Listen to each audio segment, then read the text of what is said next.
Count Dooku is in a unique position of having been trained by two of the strongest members of both Force alignments. For most of his life, he was apprenticed under Yoda, the Jedi Grandmaster with almost 900 years of experience. And then, in the latter decade, he became the disciple of Darth Sidious, Dark Lord of the Sith and fulfiller of the Rule of Two. But despite how wise Dooku knew Yoda to be, he vehemently claimed that Palpatine was the superior master. This may not come as a surprise since he was ideologically opposed to Yoda, but his views on why Sidious was a better Force wielder went much deeper than allegiance to one side of the Force over the other. So in today's Holocron, we are going to explore Dooku's thoughts on why that is. Welcome back to the archives, let's dive right in. Dooku was always talked about as a very gifted Jedi. Growing up, Dooku was a person who consumed large quantities of knowledge and did everything he could to apply it practically.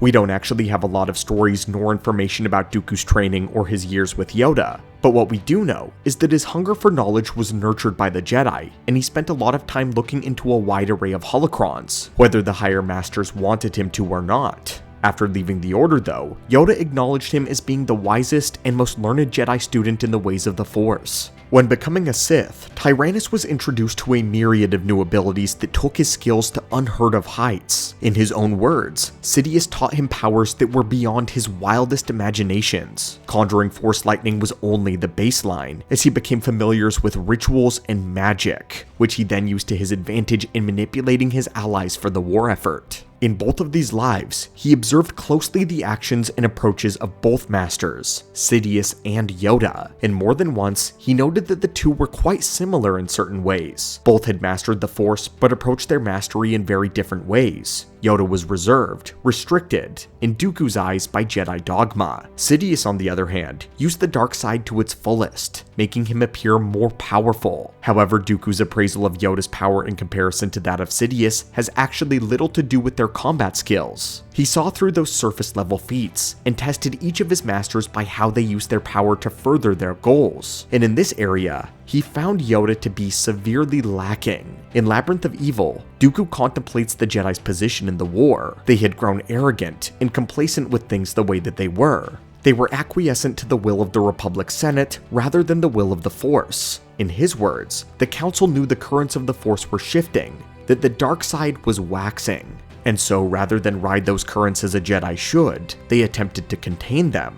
Yoda refused to move and change anything because he was waiting on the Chosen One to appear. The prophecy stated that it would be he that would arise and restore a balance to the Force, and so they need not do anything but attempt to keep things stable until the Chosen One did arrive. But Dooku points out that this was the problem with the prophecy, making one complacent to things the way that they were. But when Dooku looked at Sidious, he saw a man who was actively trying to use the Force to change things, and this all had to do with his advanced power and foresight.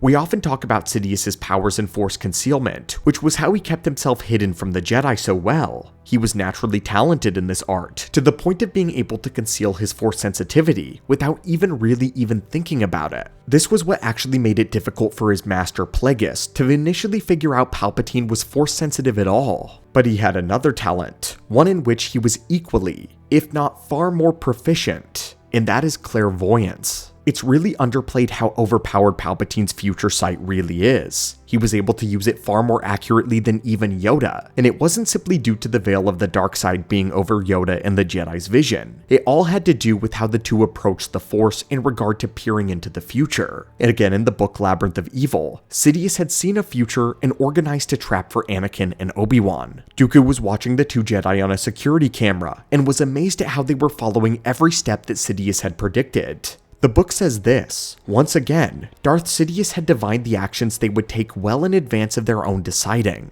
The talent had less to do with being able to peer into the future than with having access to streams of possibilities. He could be surprised or taken off his guard as at Geonosis, as in the case of Gunray's Mechno-Chair, but not for very long. His mastery of the dark side of the Force endowed him with the power to decipher the currents that comprised the future. To comprehend that while those currents were manifold, they were not boundless. Such mastery of this one skill is what distinguished Sidious from Yoda, who believed the future was so much in motion it could not be read with any clarity, especially during times when the dark side was on the ascendant. But how could Yoda be expected to see the whole picture with one eye closed? Deliberately closed.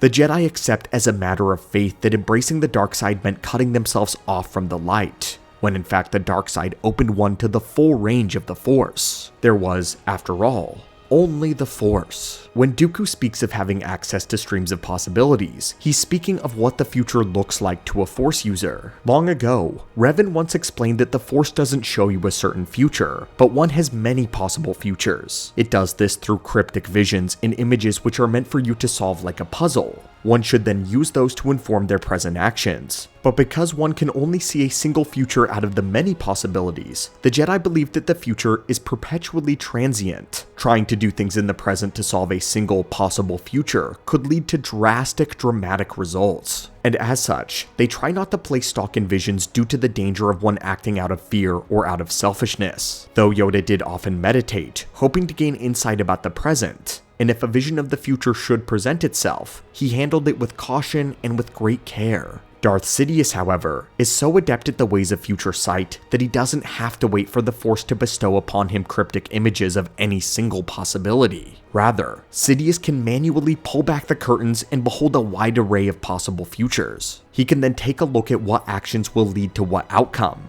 He then selects the futures that he desires and makes preparations in the present to ensure that outcome. Dooku also states that Palpatine's mastery of this ability allows him to comprehend that while the possibilities of the future are many, that they are not infinite, which means that he's not overwhelmed by many timelines that he sees because he knows that there is an end to them. This keeps him from insanity and allows him to use the power to his advantage. So then, Dooku compares this level of mastery to Yoda, who believes that the future is ever-changing and could not always be read with clarity. In times when the dark side is on the rise, it tended to muddy the waters that comprise the currents of the Force. This made it difficult to clearly define any possible future at all, or even gain insight into the present. Dooku's words speaking on the one eye being closed is Dooku's assumption that one could only gain the powers of perfect foresight by embracing the dark side. He parrots Sidious's talking points that using it is embracing a larger view. This is exactly what he told Anakin later, and it's apparently what he told Tyrannus over their many years in training. It was this Sith ideology that using their way is approaching the Force with both eyes open, and that the Jedi deliberately blind themselves out of fear of embracing the dark side. But as far as Dooku's argument goes that the dark side doesn't cut one off from the light, we won't be able to address that in this video. That would actually put us into a massive deep dive of Force alignment philosophy, the debate of the meaning of true balance, which would obviously dominate the topic at hand. But what should be noted is that Dooku is not talking about straddling the balance of the Force like a gray Jedi. Rather, he is advocating for the full use of the dark side, purely black-hearted Sith teachings. These sort of lies and self-delusions were how the Sith ensnared many to join them. Because if that were true, then Dooku himself would be able to approach the future the way that Sidious could. But he could not, because Palpatine had an innate gift for foresight which he enhanced through Sith ritual and through Force perversion. One is not meant to see all of those futures. It is very dangerous. And as Dooku points out, it was not perfect either. Palpatine was capable of being surprised, because the future is transient, and unexpected things can occur outside of his control. He could read time all he wants, but he cannot manipulate it, though it isn't for lack of trying. However, this does allow him to manipulate the present through all of his means so that he can move the grand plan into action. Dooku once admitted that the depths of Sidious's machinations were maddeningly complex, to the point that even he had trouble unraveling all of them. So if that were so, the Jedi had no chance at ever fully solving Palpatine's many schemes. Because of his powers and clairvoyance, he perpetually had pieces moving in all corners of the galaxy so that he could achieve as many desired outcomes as possible. Without the ability to see those futures with the same clarity that Sidious could, it was almost impossible to figure out all of the plan. This became the reason that Dooku was fanatically loyal to Sidious. He believed that Sidious basically was omniscient and could not lose, which ironically is exactly what Sidious once said of his own master, Plagueis. This was the reason that Dooku believed Sidious was a better master than Yoda. It all came down to what I believe is one of the most overlooked and underrated abilities in the Force. So now I ask you, my friends, if you were a wielder of the Force, would you want to have a talent in foresight? If that were something you were capable of doing, would you attempt to prevent future disasters or scheme for your own victories? Let us know your plans in the comments down below. And as always, thank you so much for watching. And do you think that Dooku was correct? is Sidious, the superior master. As always, wherever your journey takes you next, may the Force be with you.